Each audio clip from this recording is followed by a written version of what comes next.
Hi అండి. ఓ వంట ఒక మాట స్వాగతం అండి. ఈరోజు శివరాత్రి నెలలో వచ్చే చింతకాయలతో ముడి చింతకాయ పచ్చడి అండి. ఇది మన ఛానల్లో ఉంది. ఇది ముడి చింతకాయ పచ్చడి. టమాటాలు వేసి కూడా చింతకాయ పచ్చడి దొక్కోవచ్చు.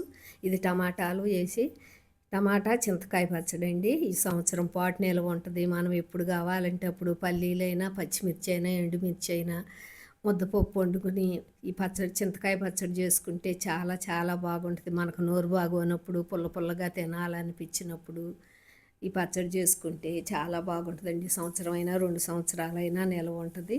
దీనికి నేను ఒక 1/2 కేజీ చింతకాయలు తీసుకుని శివరాత్రి నెలలో వచ్చే కాయలు చాలా బాగుంటాయి. మంచి కాయలు తీసుకుని నేను కడిగి ఆరబెట్టుకుని కాడలు కట్ చేసుకున్నాను.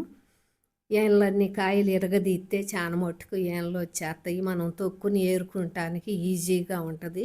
కాయలన్నిటి ఇరగదీసామనుకో మంచి మంచి కాయలు చూసి పక్క ఏళ్ళన్నీ లాగేసి ఈ టమాటాలు ఈ చింతకాయలకి కేజీకి పావు కేజీ టమాటాలు వేసుకుంటే బాగుంటుంది పచ్చడి. నేను 1/2 కేజీ కాయలకి 150 గ్రాముల దోర టమాటాలు తీసుకున్నాను. 150 గ్రాముల దోరగాయలు తీసుకుని వేసుకోవాలి. మిక్సీలో వేసుకోకూడదు, విత్తనాలు నలిగిపోతాయి. చిన్న రోలు కానీ మసాలా రోలు కానీ మీకు దగ్గర ఏ రోలు ఉంటే ఆ రోలు. చింతకాయలో ఒగరపోవటానికి ఒక్క తొలికి చింతపండు వేసుకోండి. 1/2 కేజీ కాయలకి 100 గ్రాములు కల్లుప్పు వేసుకోవాలి. ఈ నిలవ పచ్చళ్ళకి ఎప్పుడైనా కల్లుప్పే వాడుకోవాలి. కప్పు కొలత అయితే హాఫ్ కప్పు, టీ గ్లాస్తో అయితే కొంచెం వెల్తిగా వేసుకోండి. 1/2 కేజీకి 100 గ్రాములు కల్లుప్పు వేసి కొంచెం కొంచెం ఉప్పు పసుపు వేసుకుని ఇప్పుడు ఇచ్చేది రొట్టె తొక్కుని ఆ 150 గ్రాముల టమాటాలు కూడా 4 ముక్కలు వేసి తొక్కుందాము. అంతా కొంచెం కొంచెం ఇట్టా వేసుకుని తొక్కుని ఒక గాజు బౌల్లోకి తీసుకుందాము. ఇట్లా గాజు తొక్కున్నాక గాజు బౌల్లో తీసుకుని మళ్ళీ ఒక వారం ఉండాక తిరగదొక్కుని విత్తనాలు ఏరుకుందాము. చింతకాయ పచ్చడి టమాటాలు వేసుకుంటే గ్రేవీ చాలా బాగుంటుంది. ఎప్పుడు నూరుకున్నా కూడా సంవత్సరం అయినా నిల్వ ఉంటుంది. చాలా ఇదివరకు జాడీలకు పెట్టుకుని బయటే ఉంచుకునే వాళ్ళం, ఇప్పుడు ఫ్రిడ్జ్లో పెడుతున్నారు. కానీ చూడండి ఎంత గ్రేవీ బాగుందో అసలు.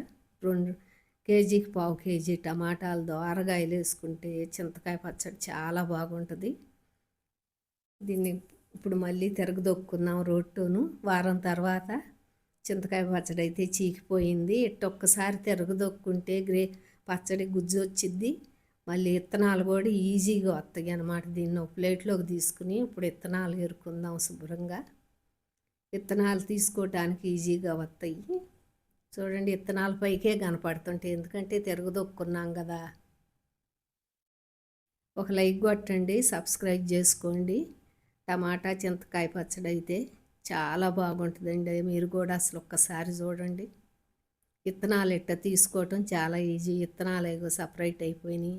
మనకేళ్ళ ముందలే తీసుకున్నాం కాబట్టి తక్కువ వచ్చినాయి. ఏరుకోవటం ఈజీగా ఉంటుంది. మీరు కావాలంటే ఒక స్పూన్ మెంతిపొడి కలుపుకొని పాటు గాజు సీసాలో పెట్టుకోండి, లేదంటే మిక్సీలో ఒక తిప్పుకోండి.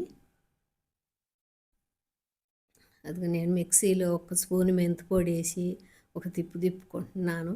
ఇది గాజు సీసాలో పెట్టుకునే సంవత్సరం అంతా వాడుకోవచ్చు. ఎప్పుడు కావాలంటే అప్పుడు నోరు బాగోనప్పుడు పచ్చిమిర్చి అయినా పల్లీలైనా ఎండుమిర్చి అయినా వేసి చట్నీ చేసుకుంటే ముద్దపప్పులో బాగుంటుంది.